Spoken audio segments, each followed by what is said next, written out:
শেখ হাসিনা সরকারের পতন হলেও এখনো অনুতপ্ত নয় আওয়ামী লীগ, বরং সুযোগ পেলেই প্রতিশোধ নিতে চায়।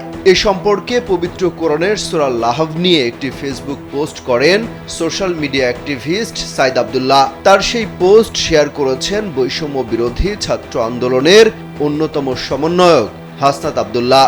সেই পোস্টে লেখা, পবিত্র কোরআনের সূরা লাহাব আমি যতবার পড়েছি ততবারই যেই ব্যাপারটা আমার মাথায় আসে, আবু লাহাবের প্রতি স্বয়ং আল্লাহ কেন এমন কঠোর অবস্থানে চলে গেলেন যে তার শাস্তির ব্যাপারে কোরআনে একেবারে ওইভাবে সুস্পষ্টভাবে ঘোষণা দিয়ে বলে দিলেন, ধ্বংস হোক আবু লাহাবের 2 হাত এবং সে নিজেও। একমাত্র ওয়ালটন এসি দিচ্ছে 1 বছরের রিপ্লেসমেন্ট গ্যারান্টি।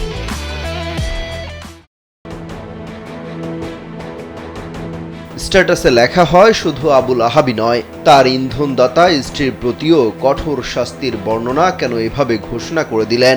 আল্লাহ একদিকে যেমন মহাপরিক্রমশীল কঠোর বিচারক, অন্যদিকে উনি তো পরম ক্ষমাশীল। বহু ক্ষেত্রে অসম্ভব রকমের ক্ষমাশীলতা উনি দেখানোর ব্যাপারে বলেছেন। ইনফ্যাক্ট উনি ক্ষমাশীল না হলে একটা সিঙ্গেল প্রাণীও কোনোদিন কোনো রহমতের আশ্রয় পেত না বা পাবেও না। কিন্তু সেই স্রষ্টাই কেন তাহলে আবু লাহাবের প্রতি সরাসরি এভাবে এত কঠোর ঘোষণা দিলেন? স্ট্যাটাসকারী লেখেন, এই ব্যাপারে আমার জানার ভুল থাকতে পারে বা বুঝবার সীমাবদ্ধতা থাকতে পারে, তবে আমার একেবারেই পার্সোনাল আন্ডারস্ট্যান্ডিং হলো সব অপরাধ বা পাপের ক্ষমা হয় না, বিশেষ করে যেখানে প্রচণ্ড সীমা লঙ্ঘন করার পরও ওই অপরাধীর মনে কোনো অনুশোচনা বোধ বা অনুতপ্ত বোধ জন্ম না নেয়।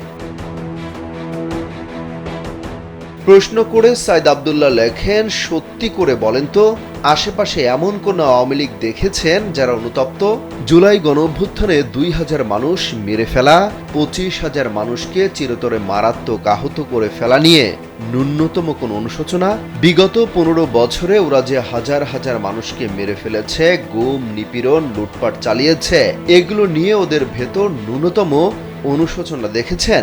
বরং ওরা প্রতিশোধ নিতে চায় সুযোগ পেলেই তাদের অরিজিনাল রূপটা বের করে ফেলতে চায়। এরা হলো এই লেভেলের অমানুষ। এই সোশ্যাল মিডিয়া অ্যাক্টিভিস্টের দাবি, ক্ষমা করা যায় তাদেরকে যাদের ভেতর অনুশোচনা বোধ জাগ্রত হয়, যারা অনুতপ্ত হয়। কিন্তু যারা নিজেদের পরম অপরাধের পরও ন্যূনতম অনুতপ্ত না, এমন অমানুষদের ক্ষমা করার মানে হলো অন্যদের প্রতি অবিচার করা এবং সামনে ওদের জন্য অপরাধ করার দুয়ার উন্মুক্ত রাখা। এজন্যই আমি এদের বিচার চাই, কঠোর বিচার চাই। স্বৈরাচারী হাসিনা, তার সঙ্গী সাথী এবং তাদের সকল ইন্ধনদাতাদের দেখলে তাই আমার মনে হয় সূরা লাহাবের কথা।